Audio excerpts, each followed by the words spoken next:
Thank you for joining us on the eve of Mobility Week as we unveil our first zero-emission, all-electric bus to go into Lynx operations.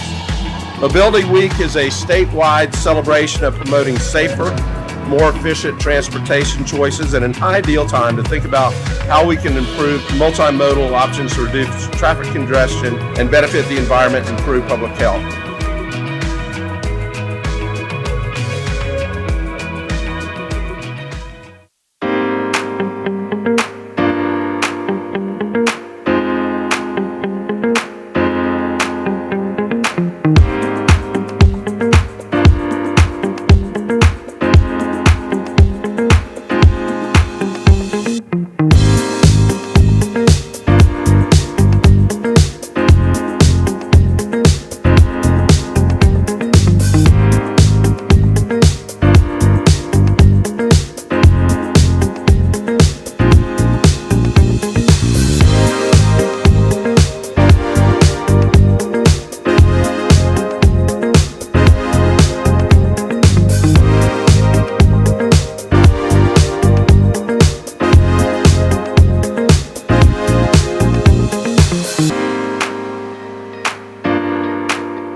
It's exciting to cut the ribbon on Station 9, serving the Rosemont neighborhood. And along with being the home of some of the very best firefighters Orlando has to offer and having some of the best equipment, Station 9 was also built with firefighters' health and safety first.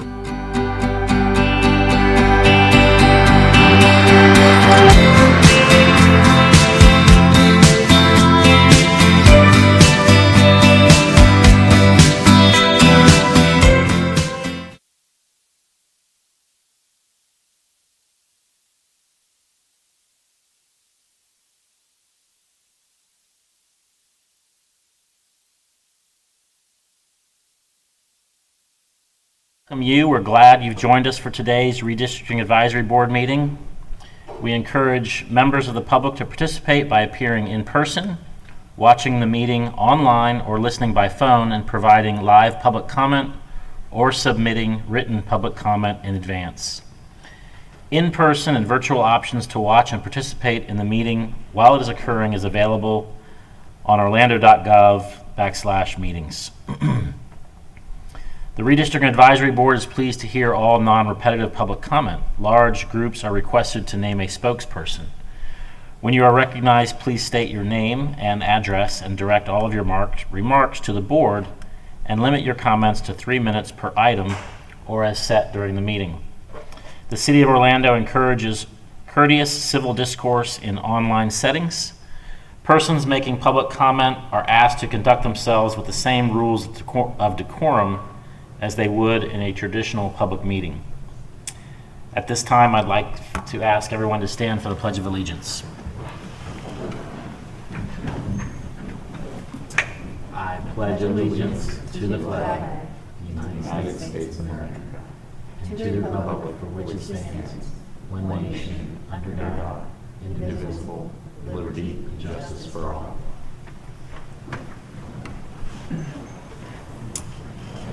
Thank you. At this time, I'd like to ask the board secretary to conduct a roll call and determination of quorum. Oops, sorry. Roger Chapin. Here. Alana Brenner. Here. Sharon Riley. Here. Chuck Holmes. Present.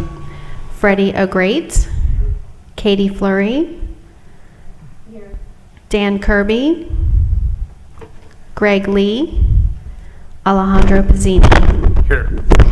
We have a quorum. Thank you.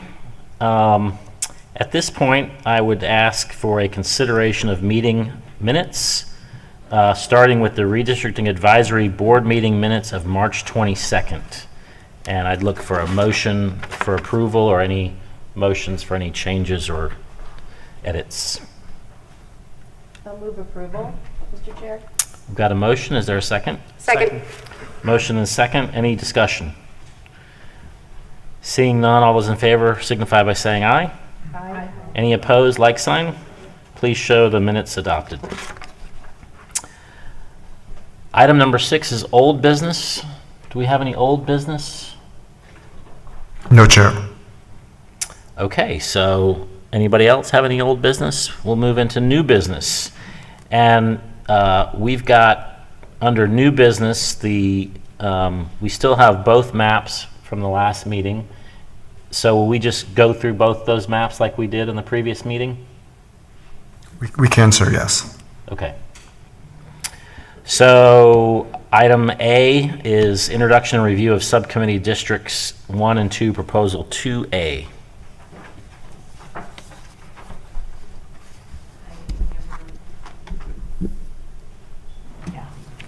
Ready for that? We'll take a moment just to share the map, just a moment.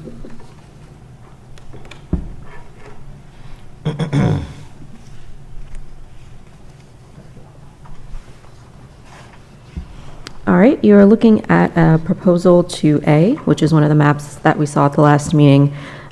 Just a summary of this. If you look at District 1, I'll go over how it has changed from our current district boundaries.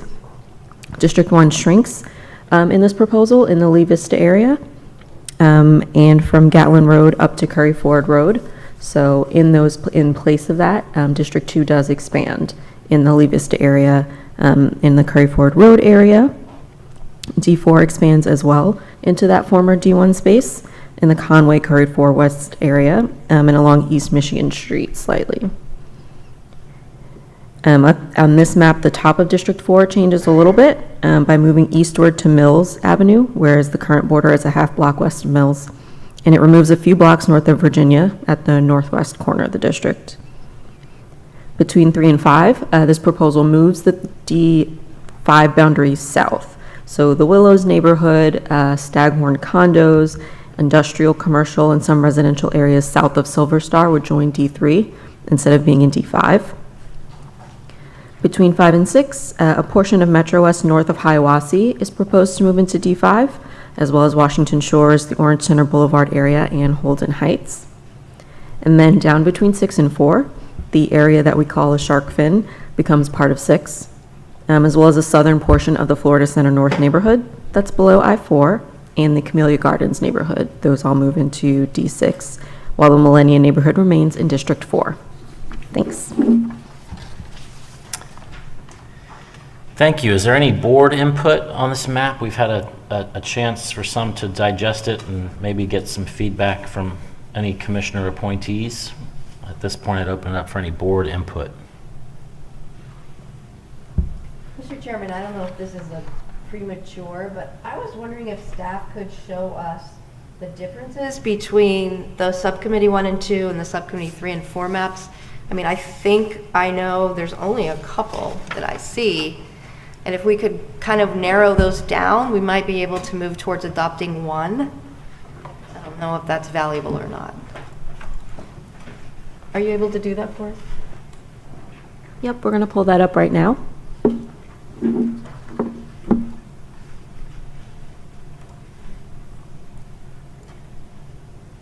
So what you're seeing is that first proposal that we discussed is the base map.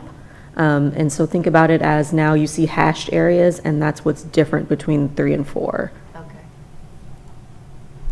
So for example, you see around District 1 and 2, initially it was the light colored areas, District 1, but in the new 3 and 4 map, that hashed area proposes to put that into District 2.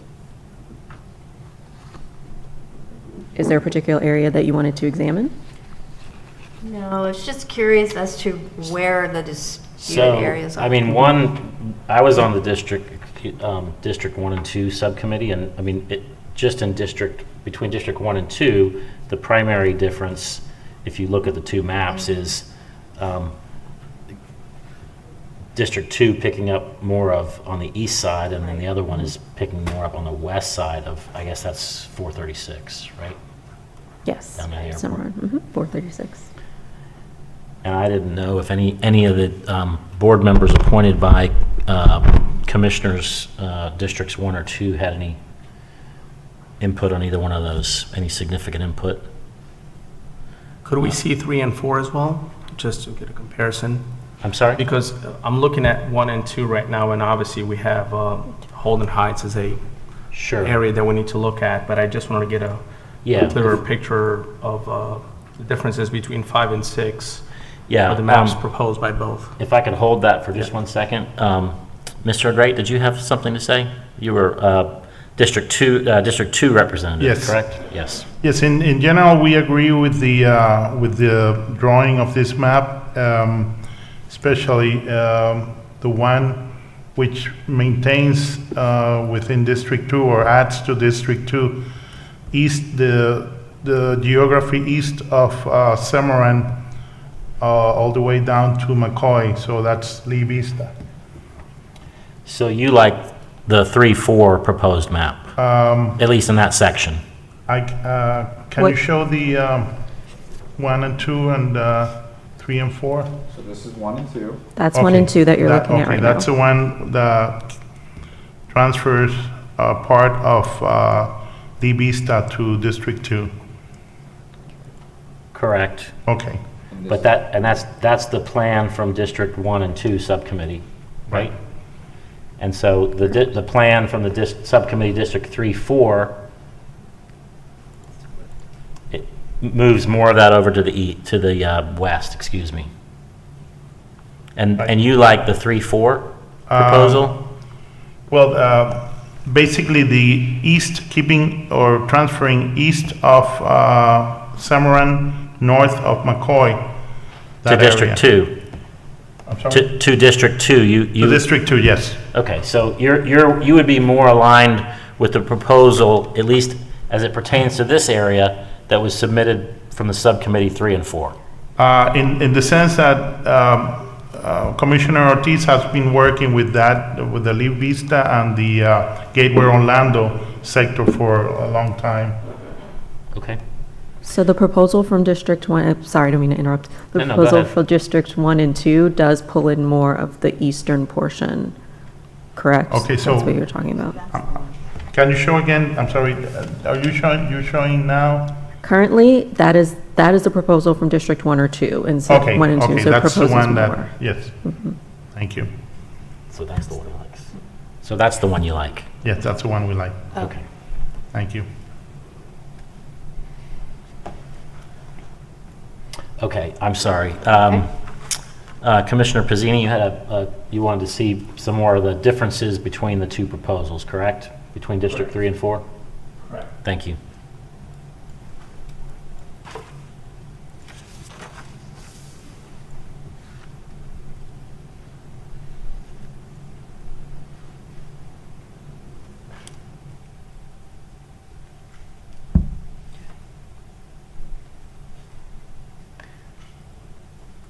I find it's easier to put these two side by side in front of you. Let me go ahead. That versus the computer screen, but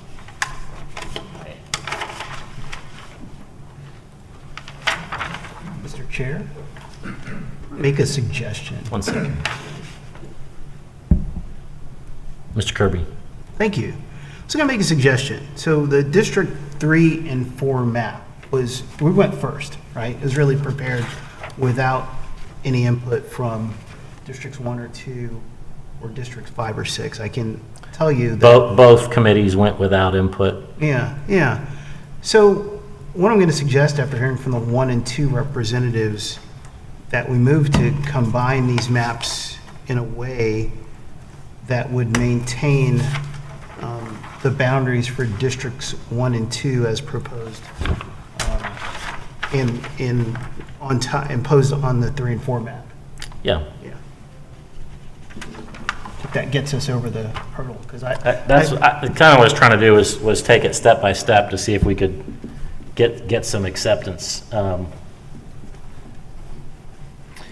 So is that something that we could direct staff to try to put together for the next meeting? I mean, if we kind of start coming up with some of these suggestions? Yes. Okay, Yes, sir. so do we need to make that in the form of a motion? Is that just, That would be preferable for staff direction. I'm sorry? That would be preferable motion. Okay. Mr. Kirby, would you like to make a motion? Sure, I would move to combine the maps in specifically targeting the area in Districts 1 and 2, south of Hoffner and north of McCoy Road, to reflect those district maps as drawn by the 1 and 2 subcommittee, with the remainder of the map, preferred map moving forward being the 3 and 4 district map. I'll second it. Okay, we have a motion and a second, and now I would open it up for discussion. And again, this is all very fluid. This doesn't, final decisions are being made. We're kind of getting closer and closer to where we're hopefully going to end up. Is there any discussion? Okay, we have a motion and a second. I'd ask for a vote. All those in favor signify by saying aye. Aye. Any opposed? Like sign? Okay, so staff will take a look at that and see if they can incorporate that area kind of moving forward. And we know that's a dynamic process because of population, et cetera, but I think they know what we're trying to accomplish. Okay, so we're still on board input on district's proposal 1 and 2, 2A. Mr. Chair, if I may. Please. So I would say that the Holden High communities is one area that we need to continue conversations on. Obviously, Greg is not here, so we need to wait for his input on it. The shark fin is an area that, well, the so-called shark fin area between 4 and 6 is an area that if District 4 is comfortable, we would be comfortable taking on it as well. That's east of District 6. And right now on maps 1 and 2 and 3 and 4, they're both marked as moving from 4 to 6. We would be comfortable in taking on that. I think we have also some public comment from the Metro West Homeowners Association as well that we need to take into account. Understood. And also some public comment from the Holden Heights Homeowners Association as well. Great. Any other board input? So at this point, I would ask for any public input on this subcommittee district maps 1 and 2. There will be additional public input on the next map we will discuss. Any public input? Okay, so I think we have a suggestion, right? Notes. I mean, I feel like if we can accomplish that, we could almost discard one of these maps, but I guess we could do that the next meeting. Yes, sir. Okay. All right, so there's no public input, and I don't believe there's any action requested. No, sir. Okay. Moving along to 7B, introduction and review of subcommittee districts 3 and 4, proposal 1A. Some of this may be redundant, but please. Sure. So the subcommittee 3 and 4 proposal is the one that you are looking at now that has just been expanded. This one is the one that was also supported by subcommittee 5 and 6, with the points of future discussion being Holden Heights and a few more areas, but that was kind of the main area. It has a population deviation of 6.4%, which does comply with our acceptable limit. So the changes that this proposal makes to the current districts, most of the area between Hoffner Avenue and the beach line is moved to District 2 from District 1, while the commercial and residential areas southeast of Lee Vista and Cimarron join D1, which is something that we had just discussed in the previous one. So further north, D2 replaces where D1 used to be, going up to Curry Ford Road. D4 expands eastward to Conway in this proposal and up to Lake Underhill. It also takes in all of the Milk District, whereas currently the Milk District is split between 2 districts. North of Colonial, Coytown, and Lake Druid, which are east of Bumby Avenue, they move from D4 to D3 in this proposal. Between 5 and 6, the Orange Center Boulevard area and Holden Heights move into 5. And further south are Sharkfin, the southern portion of Florida Center, and Camellia Gardens move into 6 from 4, which is similar to the previous plan. And as I mentioned, Subcommittee 5 and 6 adopted this map with future discussion about Holden Heights. Okay. Any board input? Any more board input? Any public input?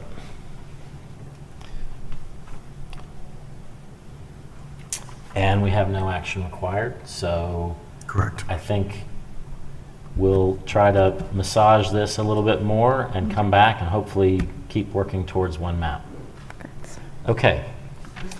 Chair, I just want to be clear on Mr. Kirby? Yeah, what we said and what we did. So I did propose that we look at staff combining the zeroing in on one map, since it did get broad support from all 3 subcommittees in one form or another. So it sounds like, as far as a draft map, it is at this point, the further consideration is the District 3 and 4 map with the specific target area for 1 and 2 that we discussed. So I think we did get the one map, is what I think that's the point. I think we will get to one map, but until we see the lines and the numbers, I don't think we can't approve something we haven't seen, but I agree. But the focus of the draft, I guess, is on that Correct. consensus map, which is in one form or another been backed by all of the subcommittees. I don't disagree. Okay. Chair, if I may, I guess the question is for staff. So will you go home and then make them, or do we do it here? I think that's up to you. We can go back and do it, just to make sure that we properly align the different proposals. Staff can create a draft proposal, email to the board, and we can discuss So it at from our what next I'm hearing right meeting. now is we'll stick to the 3 and 4 proposal 1A, but then with staff at the discretion of kind of molding the 1 and 2 and moving forward, we will have the discussion about what 5 and 6 wanted with that specific neighborhood. Correct? Staff will draw a map based on the motion that was passed. Okay. So that Yes. kind of summarizes what we're doing. And then just for the public, where are these maps available online? If they want to see what our proposals are or public proposals? So they're available on orlando.gov/redistricting. There are some links at the bottom of the page that has like map proposals. So just go to map proposals and we'll see what the public or anybody has submitted. That's correct. Great, thank you so much. Any other board input or questions? And there was no public input and there's no action requested. So at this point, we will move into public appearances. I would say, I would remind the board that as the public comes forward to give comments, if we have questions about those specific proposals or from specific applicants, please try to direct them as they're standing there or before we close public comments. I know, let's see here. We do have a map created, a citizen-created map by Mrs. Vargo, former City Commissioner Mrs. Vargo, and you will have 10 minutes to present your proposal to the board. Welcome, Mrs. Vargo. Former Commissioner Vargo. Welcome back. Thanks. Did you pull up my map for them? Yes, that is it. Okay. Thank you. So this is the third redistricting process that I've gone through. So I wanted to give you some history and some of the rationale for my map. So a couple of things as it relates to District 3. The District 3 Commissioner is appointed by the mayor to sit as an honorary board member on the Central Florida Fairgrounds. And currently the Central Florida Fairgrounds is in District 5. So if you see on my map there, just west of Mercy Drive, I've kind of created more of a community of interest, picking up the Central Florida Fairgrounds. There's a few neighborhoods west of Mercy Drive, picks up the Willows, and kind of connects it to Rosemont. So I worked the census this year, so I can tell you that there's mostly apartments along that corridor, except for neighborhoods around Lake Lawn and the Willows. So I think that really creates, rather than going into District 4 over closer to Baldwin Park, that this really creates a community of interest along with the Rosemont community. It also gives that community of interest, the African American community interest, it kind of bolsters it a little bit, if you will. So it kind of gives them a commissioner and a half, or 2 commissioners and a half, because now you have that community of interest has a few more voters, not that many, but a few more voters that can make a difference in any particular election, in particular in District 3. So District 3 has had all white men commissioners, except for me. And we would like to see some diversity. Now, we do have diversity over in Baldwin Park and some of the other areas, but this would create a really stronger community of interest if you could combine Rosemont down a little bit of Mercy Drive and pick up the Central Florida Fairgrounds. And again, as a board member of the Central Florida Fairgrounds, we would like to be a part of District 3 because Commissioner Clark, Commissioner Gordy, and I, we're all members, and we'd like to be a part of District 3 for the Central Florida Fairgrounds. Now, as it relates to District 4, it was never the intent in the last redistricting to permanently give District 5 all of the core of downtown. So the last go around, District 4, Commissioner Sheehan really expressed an interest in having some of the core downtown. So on my map, if you could show District 4, I've given District 4 the core downtown west of Interstate 4. So that kind of trying to make District 4 a little bit more compact. And that little square west of I-4 was really meant to pick up the Salvation Army Towers to give some more population. But it shortens the tail, if you will, including Holden Heights, if you bring it down. You know, well, I don't know, it looks like Holden Heights is still in 4, but we could play with that. But I really think that District 4, Commissioner Sheehan has given up a lot over the years. She really had the Navy, originally had the Navy base in Audubon Park, and she gave that up to District 3 at one of the redistricting. And again, she has expressed interest, I know, in the last redistricting of having part of the core downtown to go along with Lake Eola. So every district is supposed to have a jewel, if you will. So District 1 is International Airport, District 2 is the Business Airport, District 3 is Lock Haven, District 4 is Lake Eola, which could be expanded to some more downtown. District 5 is downtown along with the Amway Center and the Creative Village. And then for District 6, you have International Drive and Universal Studios. So for District 6, I had tried to incorporate more of that, since it's closer to where the commissioner lives, into District 6. And you can see where I've tried to condense District 4 a little bit more. So I wasn't quite sure about the neighborhoods in District 1 and 2, so if you could show that, please. So I do have that east of Cimarron Boulevard as requested by the commissioner. So I really think that my map really serves a good agenda and addresses some of the things that we've done in the past. And I think it makes the districts a little bit more uniform. My map also unites Metro West. So the last go-around, Metro West really expressed concern about being divided. So if you could please show District 6. So District 6, you now have Metro West combined. So that's one of the goals for the redistricting. So this accomplishes a couple of things. It combines Metro West. It makes District 4 more condensed. Gives District 4 some of the downtown core, which Commissioner Sheehan has long advocated for.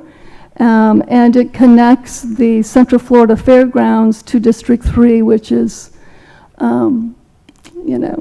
which it should be, since it's part of the District 3 Commissioner assignments. I might point out on my map that it leaves Commissioner 5 with all the senior housing that has been built recently along Mercy Drive, as well as the community center. I noticed in the Subcommittee 1 and 2 that it took out a lot of the, it took out the Northwest Community Center.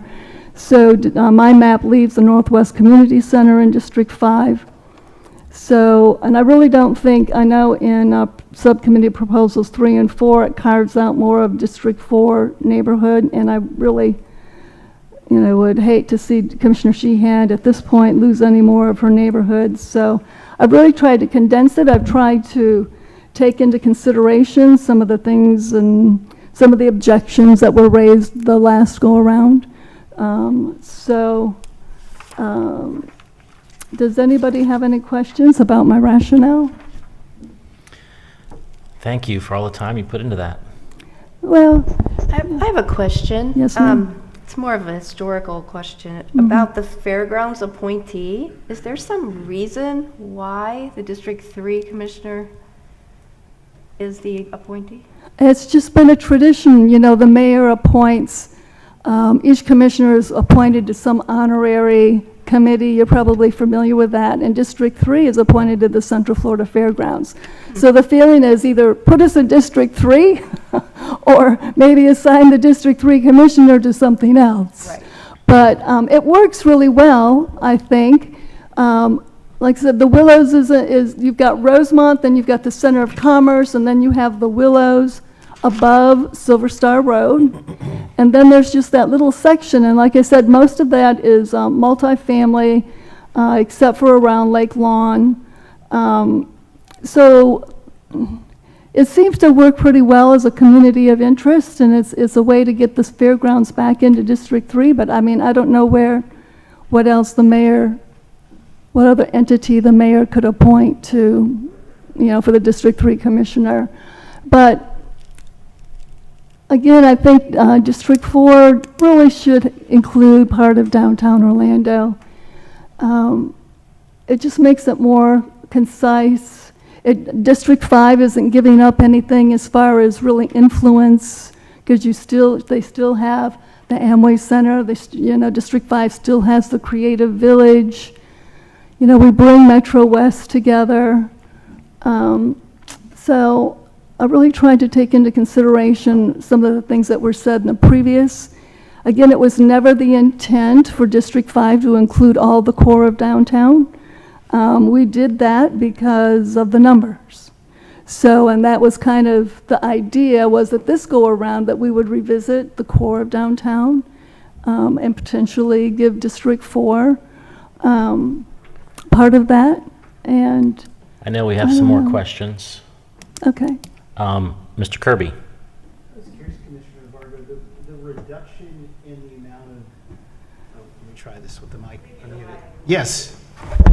Commissioner Vargo, I was curious as to the reduction in the amount of the minority population in District 3 as compared to today.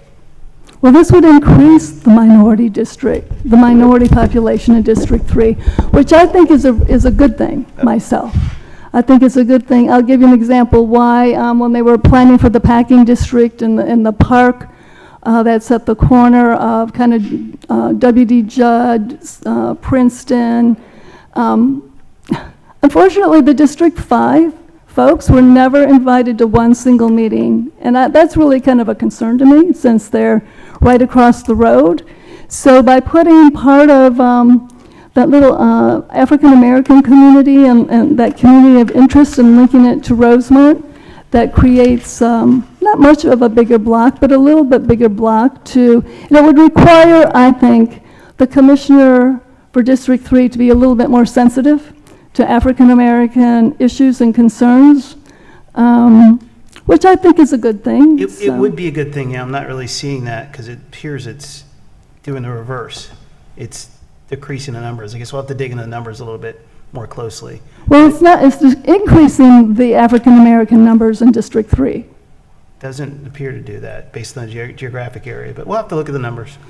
Well, I mean, because you got the Willows, and then you've got, I know that there's some single-family homeowners, and then there's a lot of population in the apartments. Again, I worked that area for the census, so it definitely increases the African-American population in District 3. Yeah, it does, sir. Are there any other questions for Commissioner Vargo? I have one more. Do you have any concern about dividing the Mercy Drive neighborhood? The two sides of it? Well, I always think of Mills that's divided in between 3 and 4. So this would be kind of similar to Mills between 3 and 4. And again, the rationale is to create more of a community interest with Rosemont and to increase those numbers, quite frankly. That's part of the rationale. But I still think, and hopefully, District 3 and District 5 would work more closely together if, depending on the representation that we can have elected. So, but keep in mind too, in the future, I think all of District 3 should remain north of Colonial Drive. And so it's either going to come from District 5 or District 4.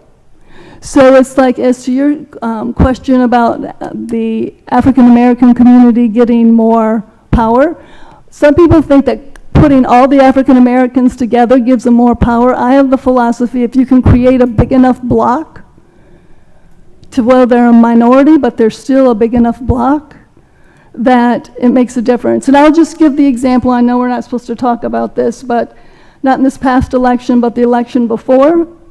The District 3 commissioner won that race by 100 absentee votes out of Rosemont. So, I mean, so creating a little bit more of a block, a community interest African American block, I feel actually gives the African American community more power than what it has today for District 3.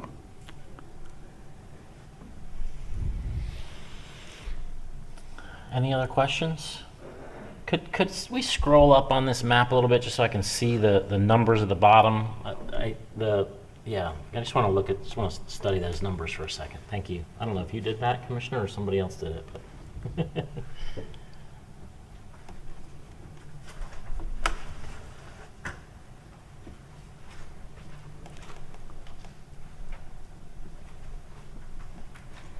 So again, I'm trying to look, kind of toward the future about what we could do with District 3 or what would be appropriate for District 3.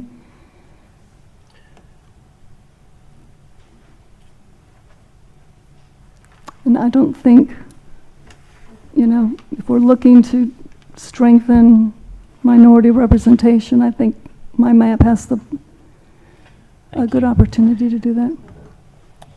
Mrs. Riley. Thank you. Considering the split on... I'm sorry, I can't hear you. I'm sorry. Considering the split on Mercy Drive, I look at it as a split probably historically because Mercy Drive has been considered a corridor all of my life, and I've been here all of my life. I'm curious as to know where would those voters from, if that split were to take place on Mercy Drive, where would a probable precinct be for those persons to vote? Well, I don't know, and maybe our former city clerk could help how far they have to be away, but we have voted before at Rosemont Baptist Church on John Young Parkway. So, because I had thought about that too. I had thought about that as far as a voting precinct. So I don't know if John Young Parkway is that too far, or, I mean, can we only have one precinct for a city election? I don't know. I don't know if we could have both 3 and 4 vote at the Northwest Community Center. I don't know. And I know it's a corridor, but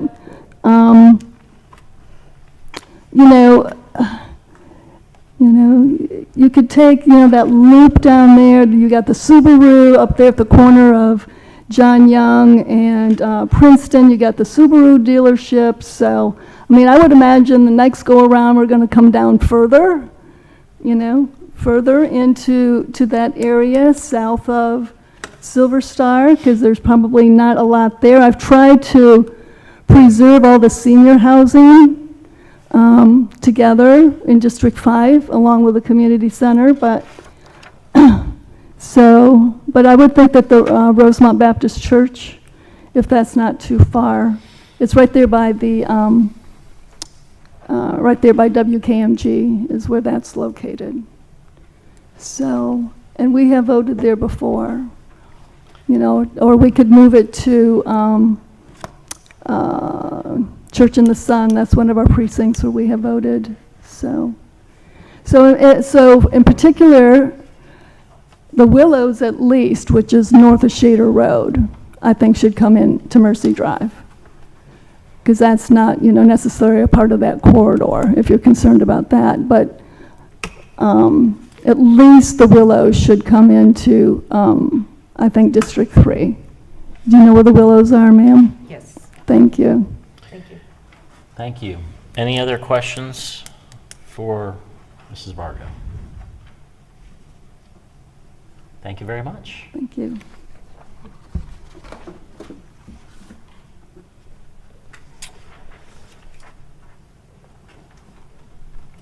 So, at this point, are you looking for any direction on this particular map, or would you just like to roll into public comment?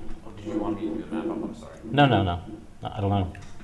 The board could choose to accept the map. That would be the only action necessary to continue to review the map in the future. Okay, so if we want to review this map further, we need to accept it as part of our process? To place it on the agenda, correct? Okay, all right. So if we don't, then do we reject it, or do we not do anything? I guess we could not do the same thing. It's considered Okay. public comment, so All right. it would. So would we do that before we take public comment? A motion? Correct. Correct. Okay. So staff has directed that if we want to allow further consideration to the map submitted by Mrs. Vargo, we should make a motion and include it for future consideration. Mr. Chair, this map and any other maps that are presented to us, we can, consider them in the future without taking an action to accept.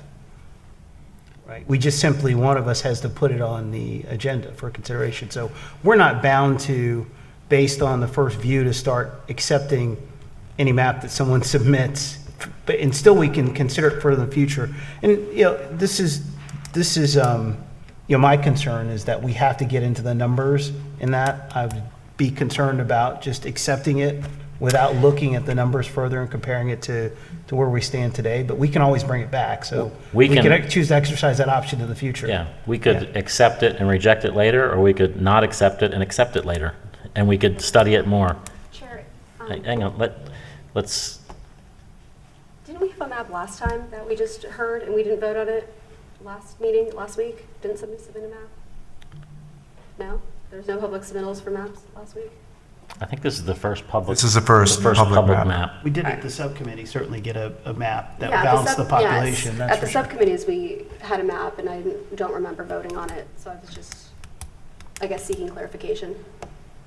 Well, nothing is going to preclude us from studying this, bringing it back, any board member bringing it back, wanting to put it aside now or include it moving forward. So it's truly we've been asked if we want to include it in the future agenda, that we should accept it.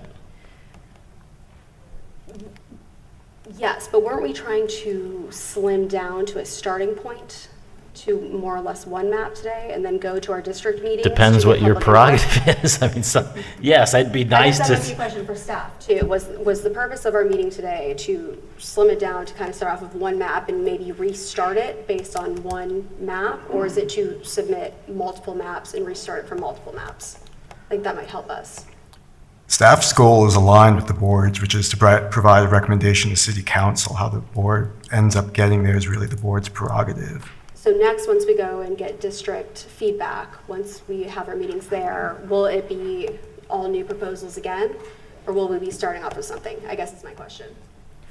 Once the board accepts the proposal, it will be included on all the future agendas until it's rejected. So really by accepting maps, you're just providing staff direction on what the agenda for the next meeting should look like. Gotcha. So if we accept all of them, then we just, at our district meetings, go through all of them? Correct. Okay. So the potential there then is if we start to accept maps, then we've set a precedent to accept all maps versus to proactively say we want to consider a map. In other words, these people can show up at the district meetings with multiple maps, and we could, if our policy is to start accepting maps now without any further review, then we could end up with 20 maps at the end of the process, in addition to the one we've already adopted. I would ask the public to, unless you're up at the mic, because we can hear you and we're trying to have a conversation up here as well. Again, this whole process is going to be extremely dynamic. Which is good. We definitely want to see all of the maps, but it's just a matter of if it's submitted and we don't accept it, will it still be on our agendas to look at, or will it not be? I'm sorry, restate the question. So we want to see all of the maps. We want to see the public opinion, but I guess the question I think we're at least wondering is, if we don't accept the map, will we then not be able to see it in the future, and will the public not be able to see it? Or will it stay will submittal from the public be able to stay with us if it's not technically accepted by the board? It won't be on the agenda. We won't have a staff presentation. You could ask that it go, we bring it back. It will be on the city's website for the public to review. All maps that have been submitted will be. Any number of the public can take that map based on discussion here tonight and change it around or move things around or overlap it and bring something back. It'd be easy to be able to knock maps out and come into this landing zone, but I think we're going to be, at least till we get to some serious public input in the district meetings, I think it's just unfortunately going to be a little fluid and dynamic. So the only way to review them is to make a motion to accept them. If you want a formal review like staff did with this, yes. That answers my question. Thank you. Okay.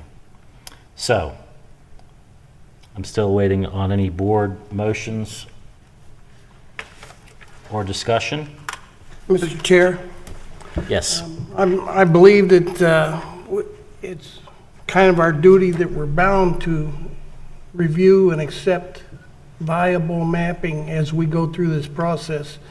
We're a long ways away from the point where we're going to accept one or two maps and focus down on those one or two maps.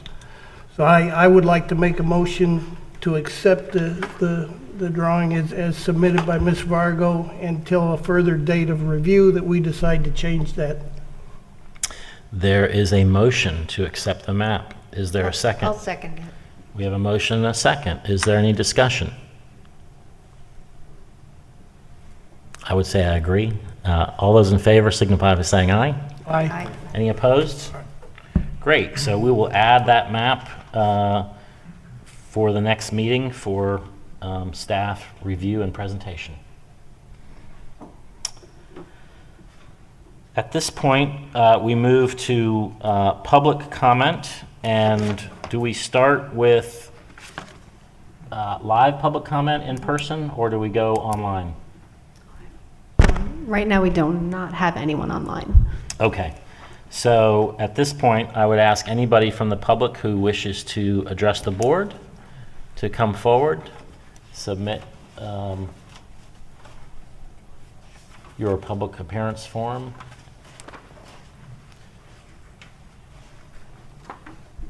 Please just state your name and address for the record. Thank you. Good evening. Cynthia Harris, 12 Shannon Avenue, Orlando, 32811. I am kind of perplexed because it appears that if the public submits a map, you're going to reject it without further submission because it seems like you're kind of dead set on the proposed maps that came from the subcommittee. From the maps that you already have up there, that little fishtail where piece of 4 is going into 6, we still haven't addressed that other part where it seems like it appears like it's on an island and there's no connectivity. And as I said before in subcommittee meetings and in our last meeting, that Malibu Groves wishes to leave District 5. We can either go to 3 or we can go into 6 where we once were. Also, keep in mind, District 5 and District 6 faces gentrification. So the numbers that you have currently as of the census will not be the numbers within the next 5 years.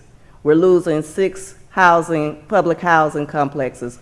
One of them is not in District 5 or 6, it is in District 4. So as we continue to lose population between the two districts, we're at a standstill here. And we won't be a majority-minority district for either 5 or 6. And I don't know if you watch the news, Sanford is facing that same dilemma where they don't have majority-minority because you compacted us in 5 and 6 for so long to be a majority-minority that now you're moving us out and then we're no longer exist in our communities anymore. So we become extinct. We won't have a voice, we won't have any type of representation to even claim that we're minority districting. So again, please don't, when the public brings a map, and we will be submitting a map soon, please take into consideration what the public has to say, and as well as the numbers, because we live in these districts. We know what's going on in them. And for you to make a judgment call based on where we live is just kind of wrong, because District 1 can't tell me about District 5. I live there. District 2 can't tell me about it. I live there. So when you're considering other districts, public input is very important for us to be here so that you can understand fully how it impacts us and how we lose resources in our community. We don't have enough as it is, and we don't have enough people giving us the information so that we can have sustainable communities.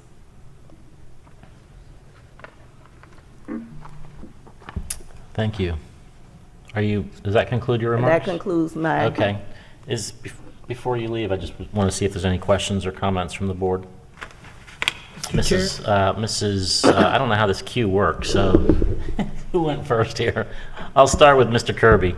Sorry. I'm sure I wasn't first, but thank you, Mr. Chair. Sorry, I'm happy to go. This is this technology just kind of messes me up Just a little brief bit. comment, and this goes to the concern I was trying to raise on the previous map. And I think the issue of trends is critically important to us, right? And it's exactly the reason I was trying to get to, because there's two ways to sort of reduce the power of the minority vote, right? One way is to put them all in one district, right? So then you don't have to worry about that voice in any other district. And I am concerned about that. And I think you raise a very good point as far as trends as these public housing complexes close, that there's a potential. We've had District 5 historically be, an African-American seat. Mr. Kirby, yeah. I just want to make sure. It's comment, right? We are in comment. Okay. I want to see if we have any questions of the Oh, you presenter. said comments or questions? Maybe I did. It's a comment. I'm sorry, and I didn't mean to interrupt. Was it a question time? I really want to. I don't want to get into a debate. I want to see if there's. I just want to see if there are questions for the applicant. Close it out in 10 seconds. I'm sorry. Just to say that is a concern of mine too. These trends and the potential to do just that, to reduce the voice by shoving everybody into one district or the other way around. I just don't want to keep you standing up there if we don't have questions for you. So, Mrs. Riley, do you have a question of the presenter? I do. Okay, thank you. Mrs. Riley. Would it be helpful? Mike, please, I can barely hear you. Would it be helpful, Ms. Harris, if tonight staff is able to put up a larger portion of the map where you can see that area in question that you're talking about, District 4? Right, because I raised that question in the last meeting, and it still has not been addressed whether or not it's on a separate island by itself, or is there some type of connectivity. These maps are very hard to look at, even in the small print that we're provided, versus even when you're going online, trying to enlarge it so that you can see where those neighborhoods are and the connectivity. That is very hard to do. As I stated before, the website has been a nightmare. It has been, even when you're trying to get scheduling, they have improved, and I want to commend you for improving that. And I also want to thank you also for getting the word out on the radio. I did hear a radio advertisement talking about redistricting, so I appreciate that you are making an effort so that the public will be aware of the redistricting. But still, we can do better. Mr. Chair, if I may. Please. Ms. Harris, Yes. thank you for your comments. It's been taken into account from our original meeting, and I've had discussions with the commissioner about your concerns, and we're trying to figure out whether there's a possibility to move somehow or have discussions about moving that portion of that neighborhood into District 6. Obviously, we have some mapping concerns that we have discussed in our subcommittee meetings, but rest assured, we're still looking into it and whether it's possible for us to move it or not. Right, and you still have a long way to go, and I do understand that. But just don't stop at the two proposals that you already been presented with, because there will be many. We've got 3 right now. Correct. Thank you. Mr. Chair? Now, yeah, I'll open it up to general board comments. Mr. Chair, I just want to make it known, if you're not aware, that we will have 6 public meetings in each district. So that'll allow folks within that area to come out and sit face to face and voice, what they need to speak about. So this isn't the only process, and that's why I said before in the last statement, we're not even at that point where we can start considering 1 or 2 maps. Thank you for that reminder. Any other board comments? Mrs. Riley? Mr. Chair, are we able to amplify that portion of the map? Which submitted map or? If you look at the Subcommittee 3-4 proposal,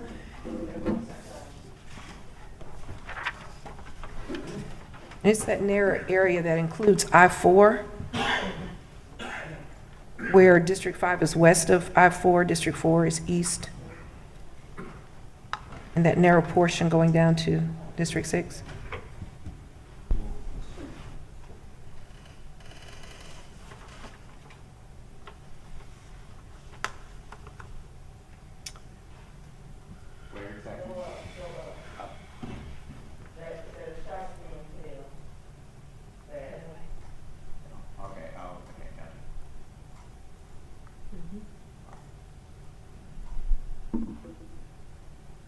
May I address the board here? Is this the concern about the connectivity of like the Millennia area in 4? Let's the public comments over, so let's Okay. face this way. Is the concern the connectivity of the Millennia area to District 4? Is that the question? Yes. That's me. Yes, so technically it is, just based on, you can see the green area, those census blocks connect from that larger Millennia area along I-4 to the bulk of District 4. So it's a little bit of a string, but that is, by the definition, still connected. You're welcome. Mr. Sauce? Chair, under Florida law, we're able to utilize right-of-way for connectivity issues, so I think that's what was utilized here. And I also, if I may, would like to point out that our redistricting process is race neutral. The U.S. Supreme Court, analyzing the U.S. Constitution, has provided that we can't utilize race as a predominant factor in drawing our redistricting lines, so I would just advise the board to take that into account. Thank you.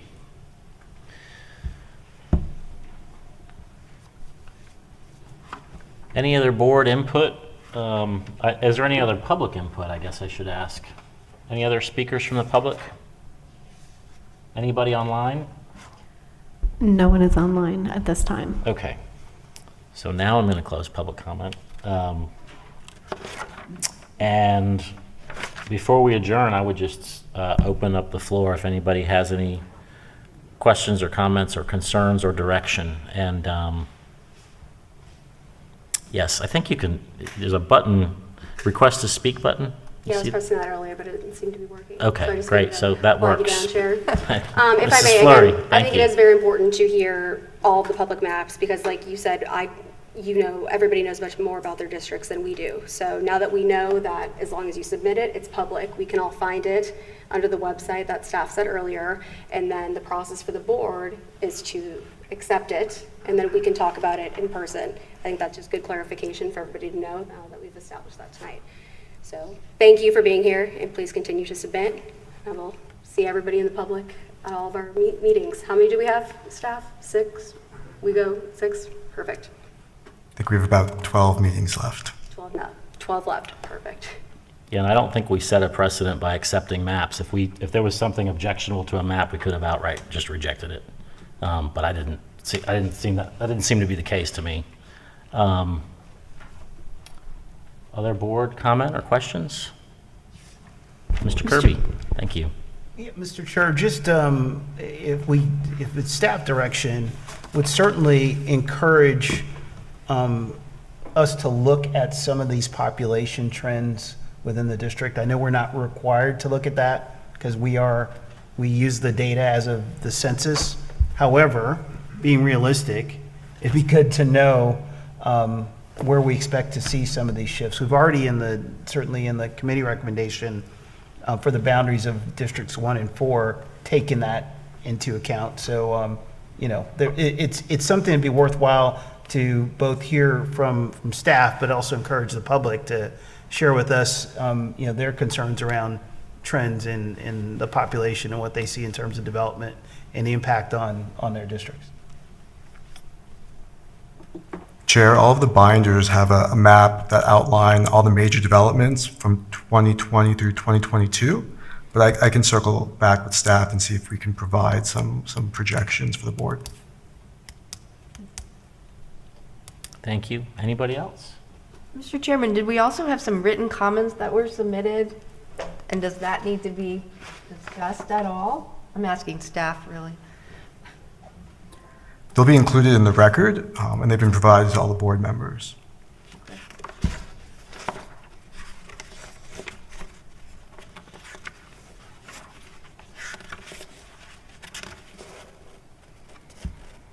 There were some letters written and submitted, as you can see in your agenda package, behind Mrs. Vargo's proposed map area.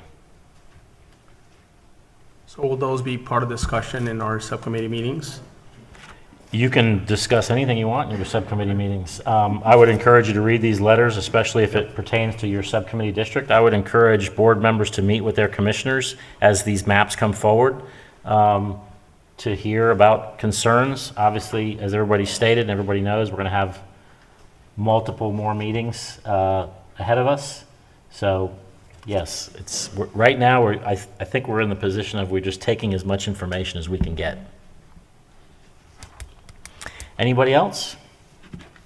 All right, seeing no Mr. more Chair, input. we do have a hand raised on Zoom. A hand raise on Zoom. Okay, let's hear it. Susan Adams, you can speak now. Yes, can you hear me? Yes. Can you hear me? Yes. Yes, we can hear you. Wonderful. This is Susan Adams with Orange County League of Women Voters Observer Corps. I just have one question. Did I understand that you will not read the public comment that is submitted by mail or by email?